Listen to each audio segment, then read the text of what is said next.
شنو اسم الكريم؟ هشام القلعي. نعم مزيان. من اي مدينه يا سي هشام؟ مدينة تطوان. نعم مزيان. هذه اول زياره للمريض؟ هذه لا بروميير فوا ديجا سمعنا به واليوم كتاب كانت فرصه اننا نجيو مع جات مع العطله ديال الويكاند مع لو 1 ماي، كانت فرصه اننا نجيو ونشوفوا هذا المعرض. كيفاش جاك المريض هذه السنه هذه؟ حقيقه المعرض اللي في المستوى وكيعطي صوره على المغرب وعلى المجال الفلاحي في المغرب واللي كيشرف البلاد الحمد لله. بالنسبه للرواق ديال الجهه ديالنا ديال طنجه تطوان راه تفاجات فيه حقيقه. باش كيتميز؟ اللي فيه كل شيء راه مميز وكل شيء راه مزيان، الطريقه ديال الاستقبال، الطريقه ديال هذا والتنظيم والبريزونطاسيون ديال هذا الحقيقه في المستوى راه داك الشيء. شكرا سي هشام. قاري سعيد من انتماء جغرافي جهه فاس بولمان اللي هي امامكم. سي سعيد، هذه اول زياره لكم للمريض؟ هذه ثالث زياره وحنا في طموح ان شاء الله زيارات اخرى. كيف جاكم المريض في الدوره ديالو العاشره؟ المعرض من سنه وراء سنه كاين تحسن، كاين اضافات جديده اللي كتبين الوجه الحسن ديال الفلاحه المغربيه اللي دائما في تقدم وفي ازدهار، وهذا الشيء اللي كتطمح له البلاد ان شاء الله. الان حنا كتواجدوا برواق ديال جهه فاس بولمان، وقيلا هو اللي كتنتمي ليه الاقليم ديالكم. شنو اللي كيميز الرواق ديالكم عن باقي الاروقه؟ نعم بالفعل، هذه الرواق جهه فاس بولمان جهه الزيت والزيتون، من ناحيه جهه غنيه عن التعريف بحكم انتمائها لمركز فاس. الزراعات اللي نشيطه تما الزيتون وزراعه سقويه ذات اكتفاء ذاتي للساكنه، فيما يخص الاستقبال وفيما يخص الارشادات من داخل الجهه بشكل ممتاز. يعني الطاقم المتوفر من داخل هو طاقم يعني كفء، لا يبخل على الناس بجميع الارشادات.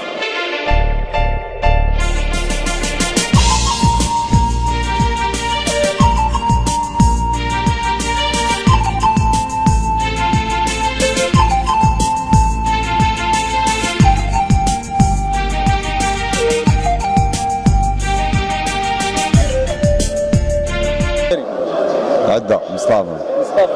سي مصطفى، انت منين؟ خميس زمامرة. مرحبا بك في مكناس سي مصطفى. بارك الله فيك. بغينا نسولوك على السلاله ديال هاد الابقار اللي كاينه هنا، بحال هذا مثلا اي سلاله هذا؟ كاينين جوج ديال الانواع، كاين البلجيكي وكاين الشاروني. البلجيكي والشارولي. البلجيكي وكاين الشاروني. شارولي. بحال هذا مثلا؟ بلجيكي. شاروني. هذا الشاروني. وهذاك اللي من ليه؟ هذاك اللي من ليه بلجيكي.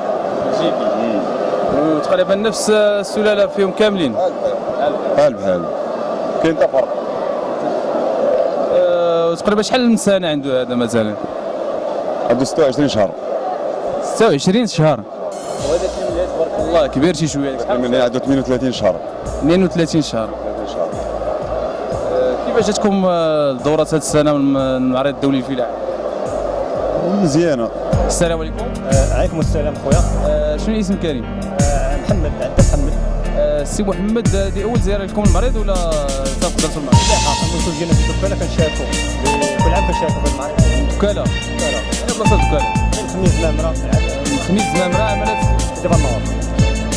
عندنا شي شروحات على هاد البقر اللي جبتوا معكم من زمامره؟ عندنا انواع في الكر الجمعيه الحمد لله، تجيبوا لنا المنتوج ديالنا السلاله، كيجيبوا لنا الليمونتير يعني الطاليان هو هذا، وكيجيبوا لنا الصنوف البلجيكي يعني كنتاو نخرجوا مع الشارولي، عندنا تاو المحليين ديالنا يعني حنا كنجيبوا تلقيح اصطناعي وكنديروا البقرات عندنا عاديين كيولدوا لنا في الزريعه. المشروع ديالنا هو يعني عندنا جمعيه عطينا مجموعه ديال التلقيح.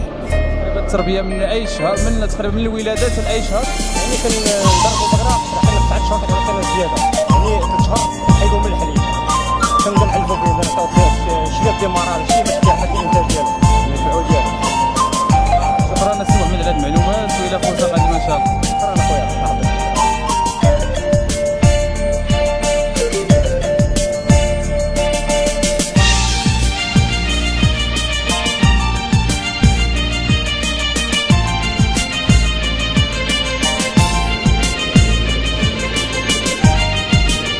اقليم وزان.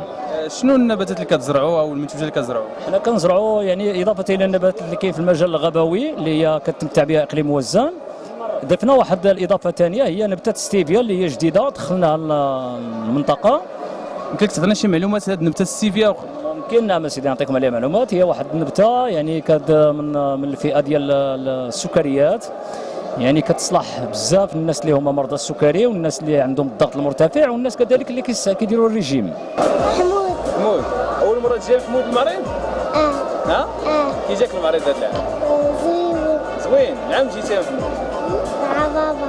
باباك ديما كيجيبك المريض ولا ما كيبغيش يجيبك؟ كيبغي يجيبني. كيبغي يجيبك. وغادي تعاود تمشي تشتي الحيوانات والماشيه ولا ما تشتيوش؟ عجبوك؟ وقلنا شي كلمه عليهم. شنو اللي يعجبك فيهم؟ البقر. ها؟ البقر. البقر. شريتي شي بقره ولا ما شريتيهاش؟ لا. ها؟